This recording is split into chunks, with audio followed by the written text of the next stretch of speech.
നമസ്കാരം. ഞാൻ ഡോക്ടർ സരിത, നിംസ് മെഡിസിറ്റിയിലെ കൺസൾട്ടൻറ്റ് ഇൻ്റർവെൻഷണൽ കാർഡിയോളജിസ്റ്റാണ്. ഈ സെപ്റ്റംബർ 29 വേൾഡ് ഹാർട്ട് ഡേ ആണ്. ഈ വർഷം എന്താണ് നമ്മുടെ theme? Don't miss A beat. ഒരു ഹൃദയമിടിപ്പ് പോലും ആരുടെയും മിസ് ചെയ്യാതെ നമ്മൾ കാത്തുരക്ഷിക്കണം. അത് നമുക്ക് എന്ത് ചെയ്യാൻ പറ്റും?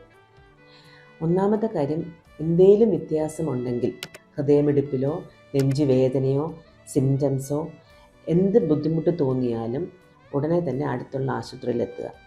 ഈയിടെയായിട്ട് നമ്മൾ പല ചെറുപ്പക്കാരും പെട്ടെന്ന് കുഴഞ്ഞു വീണ് മരിക്കുന്നു, ജിമ്മിൽ പോകുമ്പോൾ മരിക്കുന്നു, ഇതെല്ലാം കാണുന്നുണ്ട്. അതെന്തുകൊണ്ടാണ് അങ്ങനെ വരുന്നത്? നമ്മൾ നമ്മുടെ ആരോഗ്യം പൂർണ്ണമായിട്ട് ശ്രദ്ധിക്കാതിരിക്കുകയും ചെറിയ ചെറിയ ബുദ്ധിമുട്ടുകളെ നമ്മൾ അവഗണിക്കുകയും ചെയ്യുന്നത് കൊണ്ടാണ് ഈ പ്രയാസങ്ങൾ ഉണ്ടാകുന്നത്. എപ്പോഴും നെഞ്ച് വേദനയാവണം എന്നില്ല. പലപ്പോഴും നെഞ്ചിന് ഭാരം പോലെ ഒരു അസ്വസ്ഥതയോ താടിക്ക് വേദനയോ തലകറക്കമോ നെഞ്ചിടിപ്പോ ഒരു ക്ഷീണമായിട്ട് തോന്നുകയോ ഛർദിലായിട്ട് വരാം. ഇങ്ങനത്തെ ബുദ്ധിമുട്ടുകൾ എന്തെങ്കിലും ഉണ്ടെങ്കിൽ അപ്പോൾ തന്നെ അടുത്തുള്ള ആശുപത്രിയിൽ ECG എടുത്ത് നോക്കുക. അതിലെന്തെങ്കിലും വ്യത്യാസമുണ്ടോ എന്ന് നോക്കുക. ഈ ബുദ്ധിമുട്ടുകളുള്ളവർ ECG എടുത്ത് അസുഖമില്ല, എക്കോയോ TMD എടുത്ത് അസുഖമില്ല എന്ന് ക്ലാരിഫൈ ചെയ്തതിന് ശേഷം മാത്രം ജിമ്മിൽ പോവുകയും അമിതമായ കായികാധ്വാനം ചെയ്യുകയും ചെയ്യാവുള്ളൂ.